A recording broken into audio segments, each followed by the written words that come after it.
All right. So, Noob, I guess let's start. Just kind of tell me about the game, and I'll kind of start coming up with questions as you kind of like tell me what kind of got you guys started on this project in particular. Okay, yeah.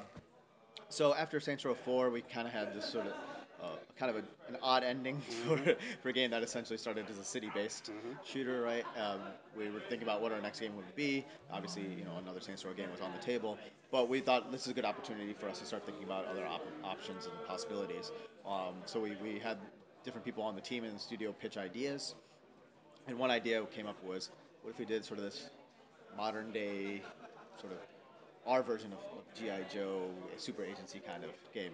As soon as we hit on that idea, it just kind of exploded from there. People were pitching ideas for agents and the world and how it'd be built, and it just got a life of its own. And whenever we talk to people at the studio, like, this is what we should do. This is what we should do. When you guys are kind of pitching those ideas, is there sort of and you talked about the ending of Saints Row 4. Was there sort of this feeling like you guys had to keep like going to that next level, keep doing something crazier and crazier, or was this kind of an opportunity to say, let's kind of step back and maybe we can do something that's a little bit to the side and not just crazier than Saints Row 4, not something crazier than our last game? Yeah, I mean, that was definitely part of it. I mean, I think we had different opportunities available to us if we did go the Saints Row path, but that was definitely a concern. It's like, how much further can we take this right now versus doing something else that had a lot of those touches that feel, but was still different enough that you could be a little bit more grounded. When I played it yesterday, I noticed that I was actually kind of getting into the character switching and kind of really quickly. How much effort did that take to sort of get that right? To kind of let That, people know? yeah, that took quite a bit of time. I would mean, imagine. as we started building the game, we built a new engine, tool set, everything for it, and combat was one of the first things that we worked on. We went through different iterations of gameplay, and we came upon the swapping stuff pretty early on, and then that swapping and combat mechanics, that was the first thing that got fully defined before we could really build the rest of the game.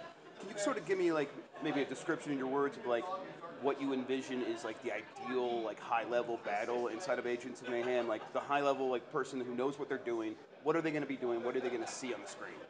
So basically, if you're playing the game, you're going to start out in the HQ, pick out your team, change up any gear you want on them, and then you say, okay, I'm going to head into the city. You'll often have a mission assigned to you by the base. They're basically going to tell you, here, something Legion's up to something in this area. Go check it out, and you go, and you can either choose to engage with the mission and find out what's going on, or you can do a lot of open world activities. Legion will own different areas of the city. You can go in and try and take some of those back from them, destroy some of their weapons.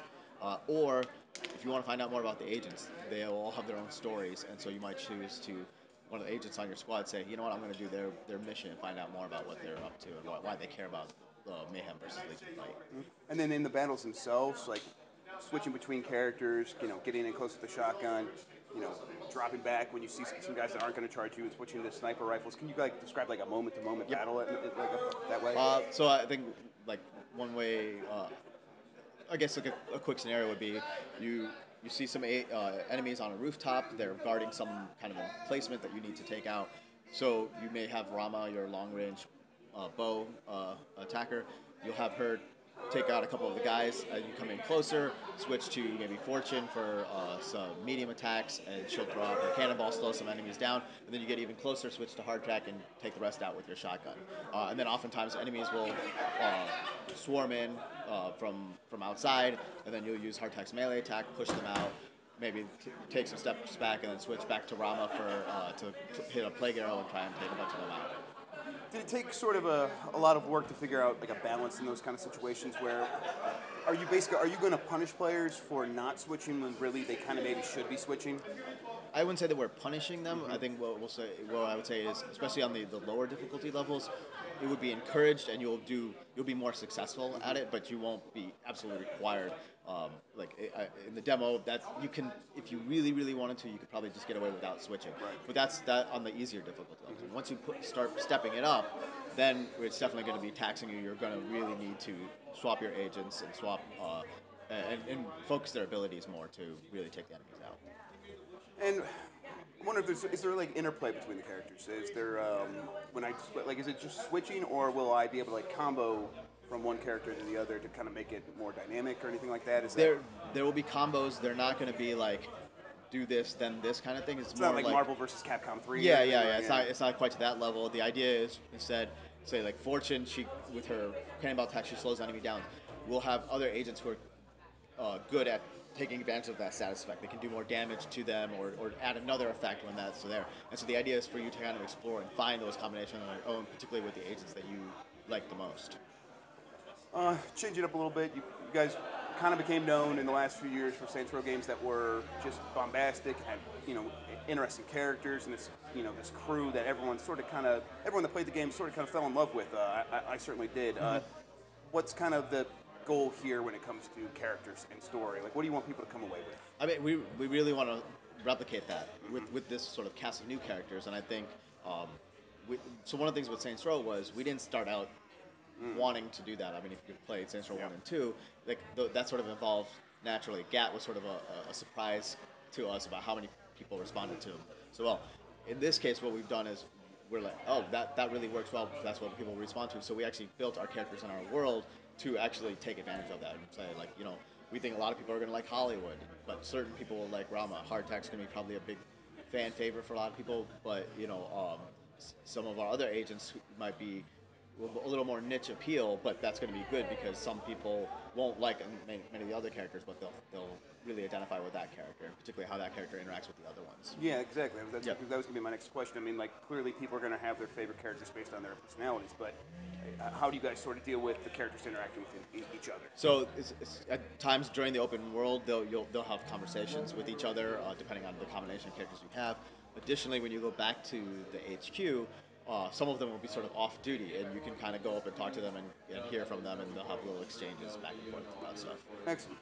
I'm throwing many other questions. I think I'll probably just maybe a little bit more on the story.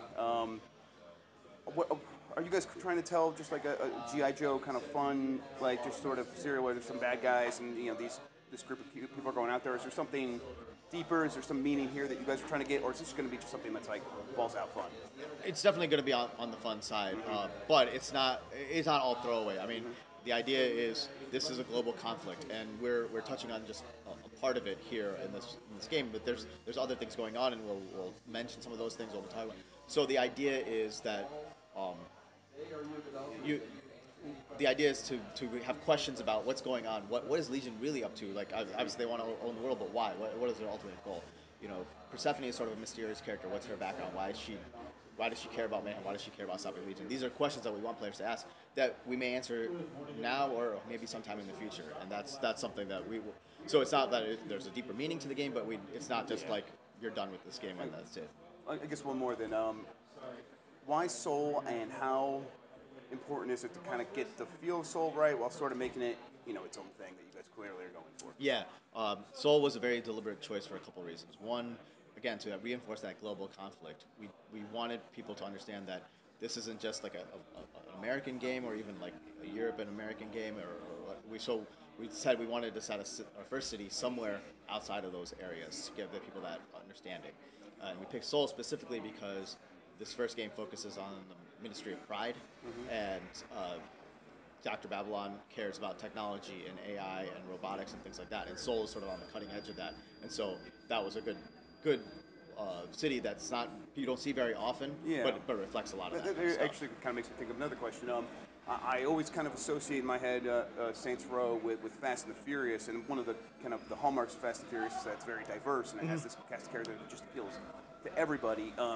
Setting it in Seoul, having a wide range of characters that come from a whole different range of backgrounds. Yep. Is that kind of deliberate, kind of thinking like was- all these games are made for white dudes in America? Yeah. We could just hit this other audience that is clearly there. Yes, no, that was absolutely like the reason we decided to make it an international force was because we wanted to draw from all around the world and have people from all around the world be able to identify with these characters and care about them, and not just like only people from America or Europe or whatever. Is that something you guys kind of learned, but by making Saints Row, that like there's this appeal that you can have that's like is just wider than just typical open world crime games? Yeah, Italian when, guys. when we started with Saints Row, inclusivity wasn't a big thing for us. I mean, we weren't against it, obviously, but it Right, wasn't yeah. something we were thinking about. As the series progressed, because of the customization aspect of it, people were that people really responded to that because like I could make a character that looks like myself or who I care about or who I want to play, and that.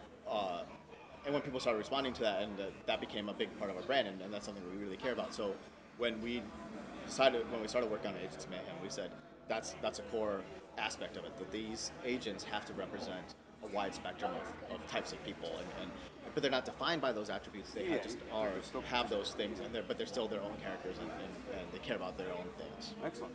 I guess yeah, that wraps it up. Is there anything else that's important that maybe we touched on? You kind of want to talk about more? I mean, the last thing I would say is I've worked at Volition for almost 20 years now, Oh, okay.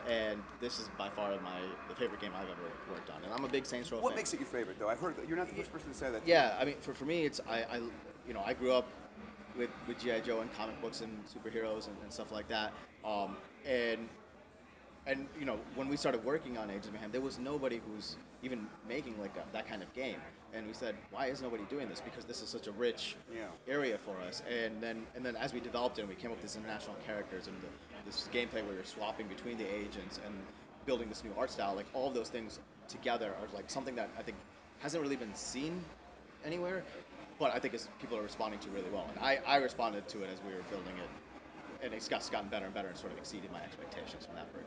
I thought you should talk about that we haven't talked about is that we've talked about is like why superheroes, why comics, what about the team, Yeah, I that mean, direction, like that is a good point. I would scale just it out. yeah, I would Like, just add that think it seems so saturated, the superheroes and stuff like that. But I mean, I kind of felt like he answered by saying GI Joe. But yeah, if you want Yep. to kind of talk about that a little bit more. Yeah, I mean, I think that's obviously a big thing in culture now. It's pop culture. It's something that people are very into. But I think we have our own unique take on it, both from that super agent perspective, as well as putting that Saints Row type of humor and volition over the top, fun, and colorful. Yeah, I mean, not to like beat this horse that everyone keeps saying over, but Deadpool did pretty good. It's rated Yep. R.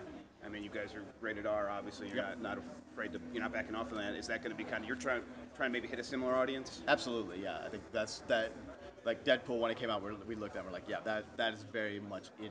Maybe we're not quite as fourth wall breaking as that, Yeah. but yeah, we're definitely more in that vein. I don't think that's why it succeeded. Yeah, no, it's not. I mean, it's because they're making fun of all that stuff, but they love it, right? And that's something that I think we're known for, and I think it comes across in Saints Row, and it's coming across in Agents of Mayhem. Excellent, cool. Yeah, I was just making sure that you got like when your question about what Saints Row broke through and how AOM is doing something different. Do you feel like you I got feel like that? it's yeah. I feel like Cool. I think it's trying to apply a similar process to a different so it's something completely different. Yeah, absolutely. Yep. Yeah. Anything else, guys? It's really good. I appreciate it. Yeah, Yeah. awesome. More Yeah, to come. Yeah. 2017. Yeah. I'm looking forward to it. cool. Thank you Yeah, so much. absolutely. All Thanks for right. taking the time this morning. I really appreciate it. Me yeah. Yeah. breaking in and just saying, let me have an interview. Absolutely. No.